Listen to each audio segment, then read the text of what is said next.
Habíamos visto en Nehemías capítulo 11 y la mitad del capítulo 12, del inicio del 12, donde se llevaba a cabo el plan de repoblar Jerusalén. O sea, los muros quedan construidos, las puertas también, y ahora lo que había que hacer era repoblar la tierra dentro de los muros, que era Jerusalén, pero también repoblar alrededor de Jerusalén. Y también la distribución de los sacerdotes y levitas que iban a estar dentro de Jerusalén y fuera. Y también del templo, ¿no? Es como que se ordena todo. Y acá en el 12, terminando este capítulo 12, vemos lo que sería como la celebración o el acto inaugural de todo lo que se había logrado. Y esto es muy muy bueno. Hay muchos nombres que uno puede, a veces son difíciles de pronunciar y se puede decir, bueno, ¿para qué está esto? Pero vamos a tratar de ir de a poco.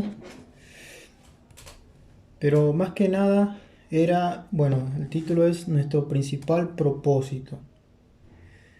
Y primero más que nada su propósito, ¿no? O sea, se inaugura todo y dice para la dedicación del muro de Jerusalén, estoy leyendo el versículo 27, se reúnen los levitas y se nombran distintos instrumentos de música.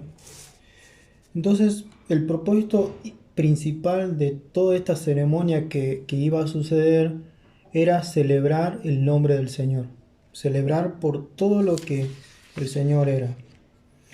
Y acá había puesto que la celebración tiene su inicio en una reflexión sobre la persona de Dios y todo aquello que ha hecho y dicho.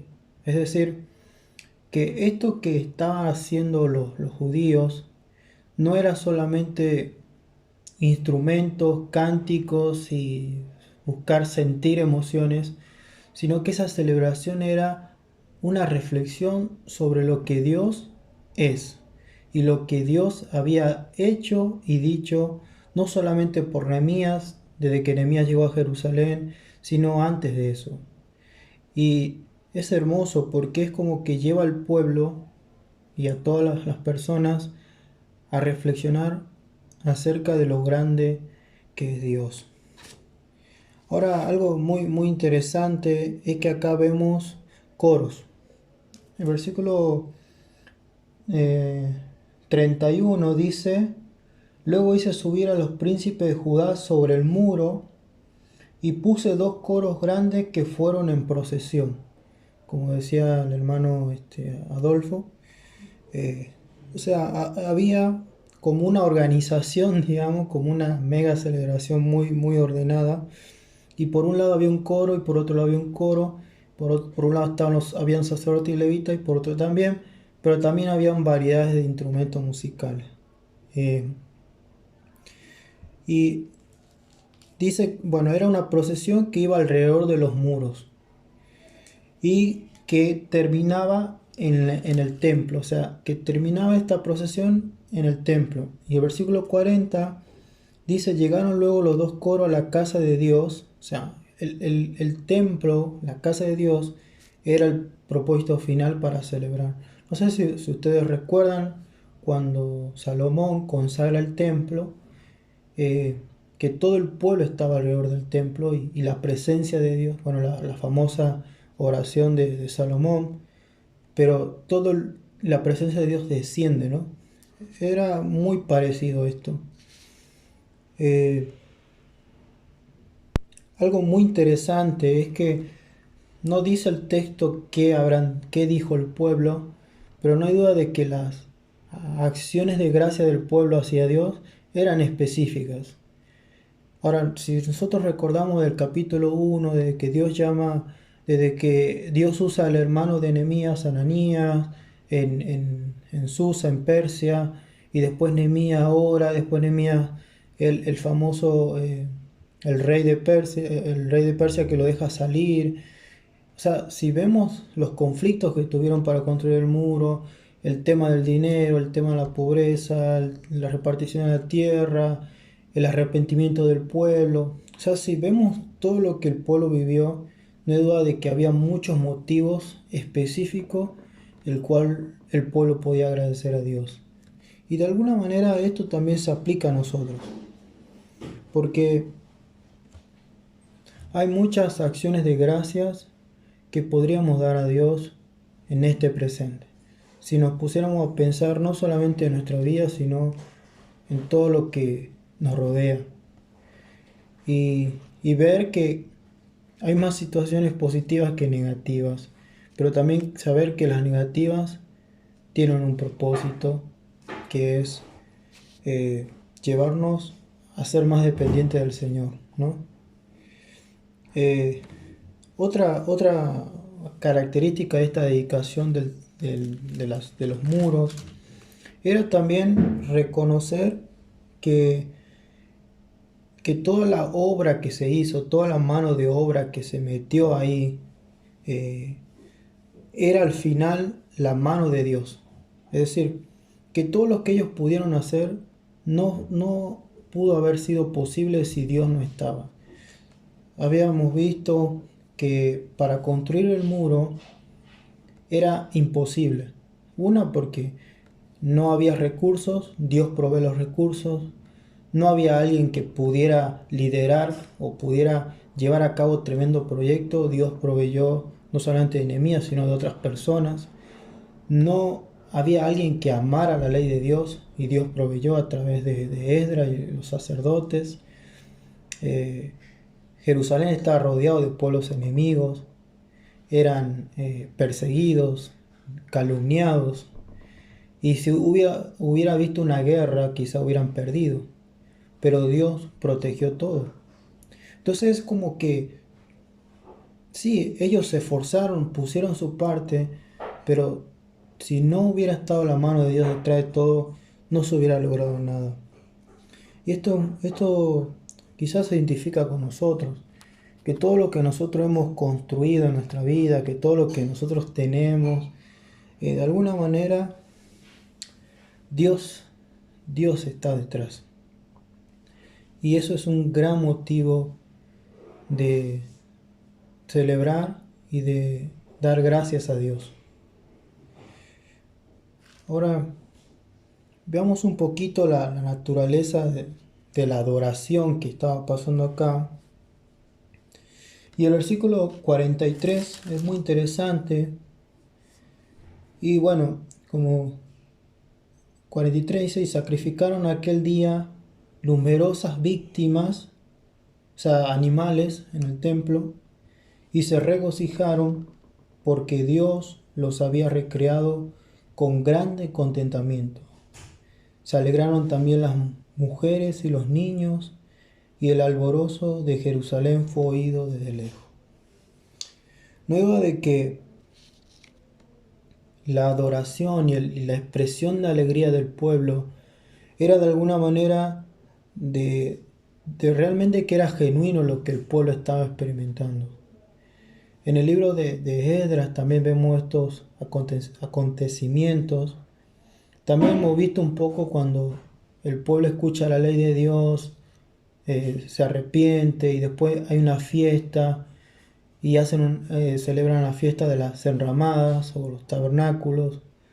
Pero en este momento también sucede esto, que realmente el gozo que tenían las personas por todo esto que había pasado era realmente genuino y, y es algo muy lindo que de alguna manera debería ser más espontáneo en nuestras vidas. O sea, buscar no perder ese gozo, buscar que ese deseo de glorificar al Señor, de adorar al Señor, no se pierda con el tiempo, con los meses, con los años, sino que renovarlo cada día.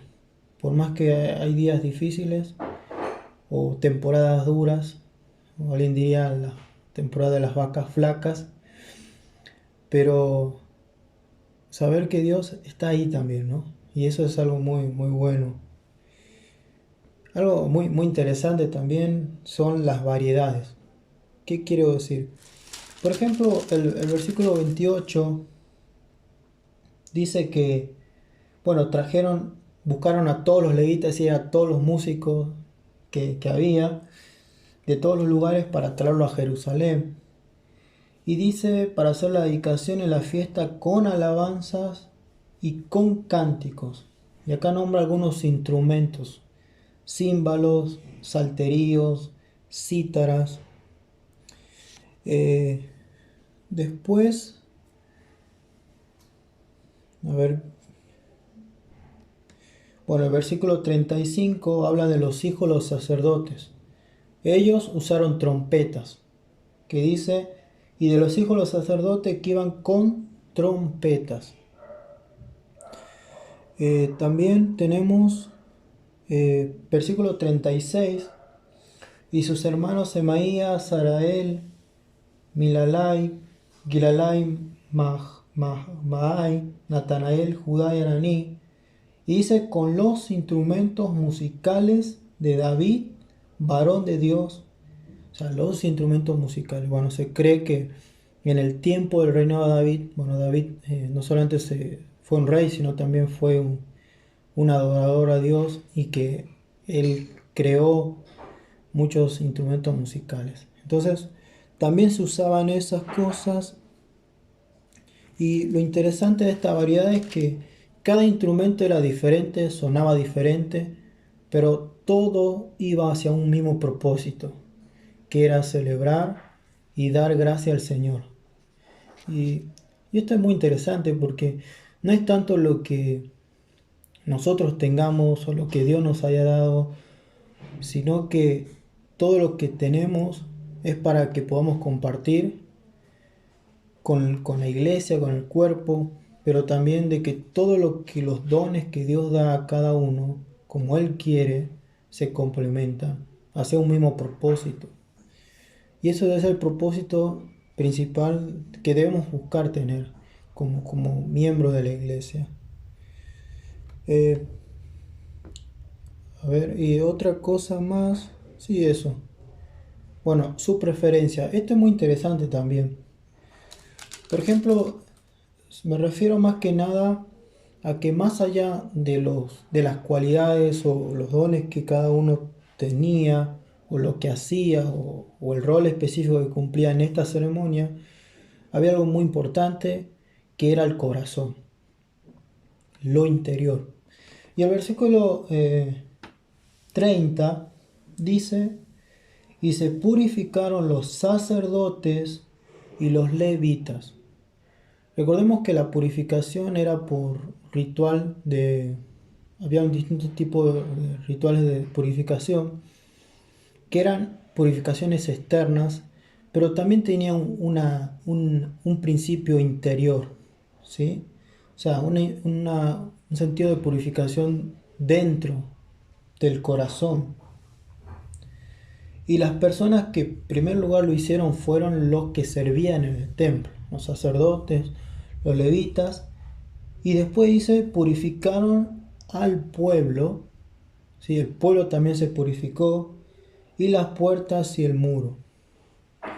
Y esto es muy interesante, porque más allá del servicio que ellos iban a hacer, o del rol que iban a cumplir, ellos sabían que si el corazón no estaba limpio, si el corazón no estaba consagrado a Dios, de nada iba a servir una oración, o un cántico, o una alabanza, de nada. De alguna manera esto se aplica a nosotros. O sea, todo lo que podemos tener un ministerio en una iglesia, o podemos tener un ministerio fuera de la iglesia, ya sea si tenemos un trabajo normal como cualquier persona, que de alguna manera tenemos que ser luz afuera, que todo lo que nosotros hagamos lo hagamos con ese pensar de que mi corazón debe estar limpio, y que el Señor busca eso de nosotros. Y acá cité un salmo 24, del 3 al 4, que dice, ¿quién subirá al monte de Jehová? ¿Y quién estará en su lugar santo? El limpio de manos y puro de corazón, el que no ha elevado su alma a cosas vanas, ni jurado con engaño. Bueno, acá había escrito que Dios mira en el interior y sabe con certeza si lo que decimos con palabras se corresponde con lo que sentimos y vivimos. Es muy inevitable o casi difícil no pensar en la vida de Jesús, ¿no? Cuando confrontó a los religiosos. Pero algo para reflexionar. Otra cosa muy interesante es sus tradiciones. Recordemos que David, habíamos visto en la lectura que cita a David y a Salomón. Y algo que caracterizó al rey David fueron los salmos. No hay duda de que los salmos se usaron mucho en el servicio al templo, durante el reinado de Salomón y posterior, pero con el paso de los años se fue olvidando todo eso. Pero era algo muy importante en la liturgia, a la hora de estar en el templo, adorar al Señor, que generalmente esas canciones o esas letras eran los salmos.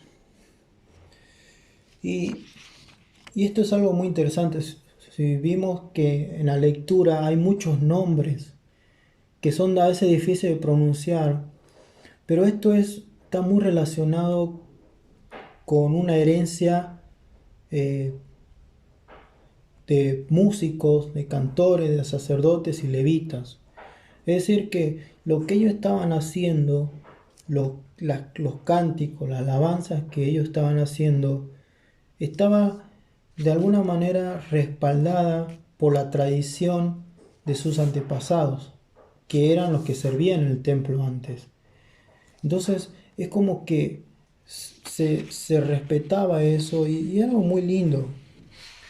Ahora, ¿qué significado tiene esto? Primero, más que nada, que estos cánticos era una confirmación de la realidad de su fe. Por ejemplo, si nosotros pensamos en los himnos que muchas veces se cantan en la iglesia, fueron escritos por personas que vivieron experiencias fuertes en donde su fe se vio plasmada en unas letras. Es decir, que esos salmos o esos signos que muchas veces escuchamos o los cantamos son de hermanos y hermanas en la fe que en medio de la dificultad pudieron expresarlo en una canción, en un himno, en un salmo, que es lo que vemos en los salmos o en los signos que escuchamos. Y el solo hecho de que ellos cantaran esto o usaran esta forma era también identificarse con sus antepasados. Y esto también aplica a nosotros. Entender que el camino que la canción o el himno que nos identifica o nos pega, digamos, duro en este momento, fue cantado por personas que vivieron mi misma experiencia, pero también que me siento identificado con ellos. Y esto es maravilloso. Más allá de que todos nos equivocamos y nuestros antepasados también se podrían haber equivocado, pero el testimonio general es algo muy, muy importante y muy, muy bonito. Ahora, también estas canciones expresaban la continuidad de fe. Es decir, acá lo pongo presente, acá lo canto, acá lo alabo y quiero seguir así. Es decir, no es solamente identificarse, sino también decir, en este presente lo voy a seguir haciendo yo. Y la iglesia, nosotros como iglesia también tenemos ese legado, ¿no? De poder hacerlo. También es la solidaridad de su fe.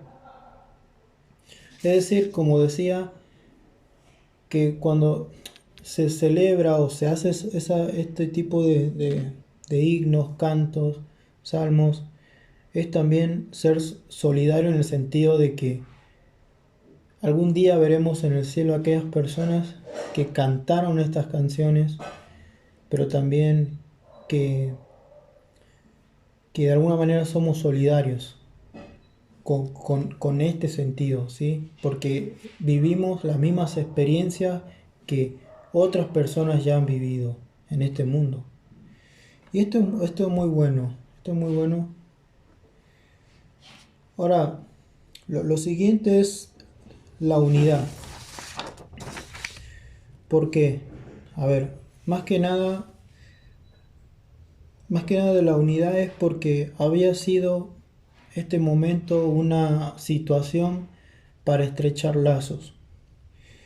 Y no solamente era reunir a todos los ciudadanos de Jerusalén, sino también a las personas que estaban alrededor. Y esto debe ser el propósito de nuestras vidas, pero también de la iglesia, ¿sí? De entender que no es algo cerrado, sino que es algo abierto para todos aquellos. Una vez escuchaba a un pastor que cuenta el testimonio de que, bueno, él escuchó muchos testimonios de personas que pasaban por la iglesia y escuchaban una canción y algo los llamaba la atención y entraban. Pero cuando entraban, el Señor los tocaba, ¿no? Y así conocieron mucho al Señor. Y esto es maravilloso porque de alguna manera esto es también algo impresionante que Dios usa. Y como habíamos leído al final el 43, dice, y el alborozo de Jerusalén fue oído desde lejos. Es decir, no solamente fue un momento de unidad, donde las diferencias se dejan de lado y todos alaban al Señor, glorifican al Señor, sino que también es una expresión de nuestra fe y es una apertura para aquellas personas que de alguna manera también tienen esa necesidad espiritual. Y, y esto es muy, muy bueno. Algo, algo que podría también resaltar es el tema del orden. Si nosotros vemos, está todo muy ordenado. O sea, primero se reúne a los cantores, a los sacerdotes, se reúne todo el clero, se podría decir. Luego ellos se purifican, después purifican al pueblo, después se dividen en dos coros, se hace la ceremonia, se usan instrumentos y luego de eso hay un regocijo, una celebración, las familias celebran, se sacrifican animales, todo increíble. Y después de eso hay como un orden sobre el mantenimiento de los sacerdotes y levitas que iban a estar en el templo. O sea, es como que todo lo que ellos hicieron lo trataron de hacer de la mejor manera. Y esto también refleja que también nosotros debemos buscar que todo lo que hagamos para el Señor lo hagamos de la mejor manera. O sea, con perfección, dando lo mejor. Y, y por último, que podría resaltar es el costo. Si vemos en el versículo 44, primero más que nada dice que en aquel día fueron puestos varones sobre las cámaras de los tesoros. O sea, personas que se encargaban de la administración, ya sea de los tesoros, de las ofrendas, de las primicias, de los diezmos, para recoger, ¿sí? Luego las porciones legales para los sacerdotes y levitas, porque era grande el gozo de Judá con respecto a los sacerdotes y levitas que servían. O sea, es como que hay un orden administrativo, pero también en el 47 vemos otras cosas muy interesantes, que esto no era algo que iba, esta celebración o este momento no era algo que era ese día nada más, sino que era algo que iba a ser continuo, ¿sí? Que iba a perdurar o que se iba a hacer a diario o distinto por momentos. Pero no era algo que, bueno, celebramos acá, ya no celebramos más, sino que esto tenía que seguir. Porque dice que todo Israel en día de Zorobabel y en día de Nehemías daba alimentos a los cantores y a los porteros, es decir, que se los mantenía cada cosa en su día, consagraron a sí mismos sus porciones a los levitas, y los levitas consagraban parte a los hijos de Aarón. Es decir, que también se ve esa parte, ¿sí? No es solamente, no, hay que ayudar a los que sirven el templo para que esto pueda seguir. Bueno, eso sería todo lo que es el capítulo 2 en sí. Y quiero decir esto, que la adoración es la total sumisión de todo lo que tenemos y somos porque conocemos a Dios. Y eso debe ser para nosotros día a día, ¿no? Pero algo que podría cerrar con todo esto es que no descuidar el gozo con el Señor, y si está un poco débil, buscar reavivar ese fuego o ese gozo con el Señor, pero también recordar y darle gracias por todo lo que Él es, ¿no? Y todo lo que Él ha hecho en nuestra vida, en nuestra familia, en la iglesia, etcétera.